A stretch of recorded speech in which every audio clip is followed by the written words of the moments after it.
Zainab and Ibrahim met in Cross River State, Calabar. They attended the same university in Calabar. And Zainab and Ibrahim were so in love. If you see Zainab, you will not believe that she was a human being. Like, she was so beautiful. You've seen how Fulani women look like. She was beautiful, very, very beautiful. When I mean beautiful, she was so beautiful that every man admired her. She was so beautiful on campus. So, Zainab and Ibrahim went out a lot. They sat out a lot. They discussed. They were really a couple people admired on campus. So everything was going on normal as people in a relationship would do. So one day, she decided to visit a friend. This was not her visiting a friend in real life. She decided to visit a friend. So she told him that she was going to visit a friend. He said no problem. And she went for a bit to visit this friend. And the visitation was on campus, like she went to visit on campus. It wasn't like she went out of campus to visit somebody. So after everything, she came back. They were still friends. They were still okay. Then one day, their posting for NYSC came out, and she discovered that she was posted to a different state while he was posted to a different state. Even though they tried their possible best to ensure that they got their posting in the same place, it didn't work out that way. So he decided to, call one of his uncles to ensure that the posting happened that they be posted in the same place so that they can serve in one place. And that didn't happen. So they agreed that she will go to that place that she's been posted to. So when she finishes her 3 weeks on campus, she in the camp, they will now redeploy her. That was the arrangement. When she got there, they redeployed her because she went to meet the man herself. They redeployed her. Like I said, she was a very beautiful girl, so everybody wanted to come close to her. Her skin was glowing, so she was that kind of very, very beautiful girl, and she was respectful. So when they had honored it, after the 3 weeks, she came back and was with the guy. So in all this one she was doing, nobody suspected anything. So after he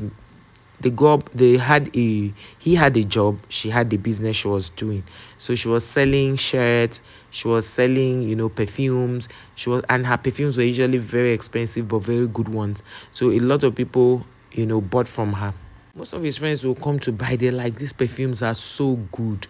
They are so good. They stay on their clothes for too long. But of course, they don't know who she is now, or they didn't know who she was. So they were just praising the perfumes. Where do you get your perfumes? They are so good. She sold those perfumes. They were thinking they were normal perfumes. They will buy and use them. Her perfumes were exceptional. Like, everybody that used her perfume will come back again and again and brought friends and all that. So she was really selling out. So she became so big. She added, selling fabrics. Her shop became very big and the talk of town. But her boyfriend was working. So her boyfriend now proposed to her one day. And she said that she knew it was going to get to this point where the guy would propose, but that she's not ready for marriage. The guy was like, it's been 3 years since they left school. Why would she say she's not interested? And they have dated for 6 years. If you add the 3 years in school and the 3 years outside school, is 6 years. So why is she saying she's not prepared for marriage? That the guy, she now said that she's not ready for marriage. The guy said, you can't be saying you're not ready for marriage. The biological clock of a woman is ticking and all that. She was not like, she doesn't really care about the biological clock, because she knows that she's not ready for marriage. That what if she doesn't want to have children? The guy was taken aback. Like, you don't want to have children, how? They had this back and forth and all that. Say she doesn't want to have children. So the guy pleaded and pleaded. And in order for her not to sound somehow, she eventually said she'll get back to him. When she got back to him, he now came with his friends. They did the needful. They told her they were going to get married to her. She needed to tell her parents.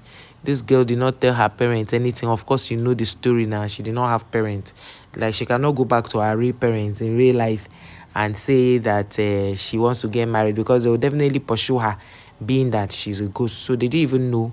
These other people didn't even know she was the ghost. So she now arranged and told them that she doesn't have parents. Like, she has always told the guy that she doesn't have parents, and the guy would think it's a lie. So the guy will always ask her, who pays your fees? She says the uncle.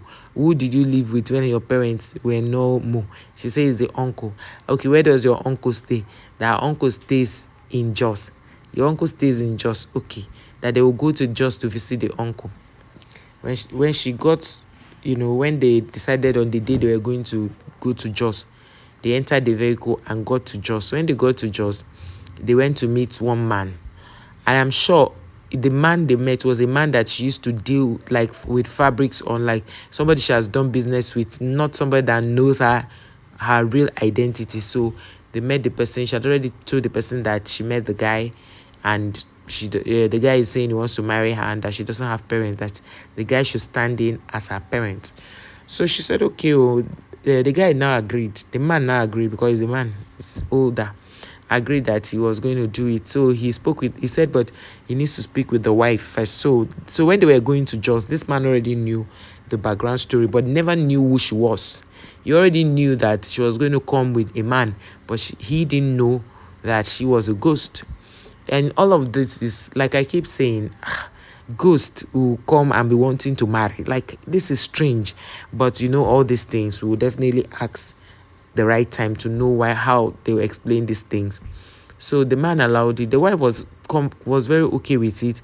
She said, no, it's not a problem, that the girl is their big buyer. Like, she buys a lot of things from them, that's not something they cannot do for her. So they agreed. When she brought the guy met them, spoke to them and all that. They now said no problem. And in this case, they now said then that because of the way he and himself and the girl are in love, they are not going to collect so many things from them, that they should just buy this cola, bitter cola in a mudu, and then they should buy the guru, the one they call guru, in a mudu. And those kind of things. They bought all these spiritual people, they don't like coming near alligator pepper, so they struck out that one on the list. They didn't want to buy it, so they brought it and now sent to the man. The man now said, okay, no problem, that he will get back to them. So they left Jos and came back to where they were staying. And then when it was the day of the marriage proper, they went back to Jos. They did everything they're supposed to do, and they got back to the state where they were living. So the guy now, one thing he noticed was, each time he went out, she knew what he was going to do. In fact, the reason why she even stayed with Ibrahim this much, like her husband, is because she noticed that the guy had a clean mind. He never planned evil concerning her. So when they got married, she took in and discovered that the guy was not keeping late nights, and everything the guy came to tell her the first period they started dating were always true, because she knew. But now the guy now started to tell her lies, and then she now one day told the guy everything he did. So the guy was not saying, who are you? Like, how did you know everything I did, the conversations I had? Who are you? She now said no, that she just knows Sha. And every time the guy, something wants to happen, she'll be the one to tell the guy something like this about to happen. So just be careful. So after she had her 2 babies, the guy was not comfortable with all this knowing. Men, when you begin to, even for the instinct of a woman, they used to say, this thing you're saying is like, how much more somebody that is a ghost. So that's how she did that. And then the guy now decided one day to bring in broom, because normally she would not allow broom in the house. So he brought in broom, and when he was about to sweep, she now said she didn't want that broom there. And when the guy insisted that, why don't you like brooms? You have to tell us why you don't like broom. You don't have to say it. And that was how this lady, who was sitting on the bed talking to the guy, was nowhere to be found. And she did not open the door. She did not leave. So where did she go to? They now started looking for her. They looked for her everywhere. He now raised the alarm and was like, how can this happen? That he now told people now say, well, that because of the things she was not agreeing, the alligator pepper, the broom, and all of those things, you should already know that she's not somebody of this side of the world. She's not somebody of this side of the world. And then the guy was now wondering that this lady had never shown any sign of being a ghost, aside the fact that she was always telling the future or what was going to happen. That so he's just afraid. And also they told him he should not worry, that if she's real, she will come back. If she's not real, he should just take it like life.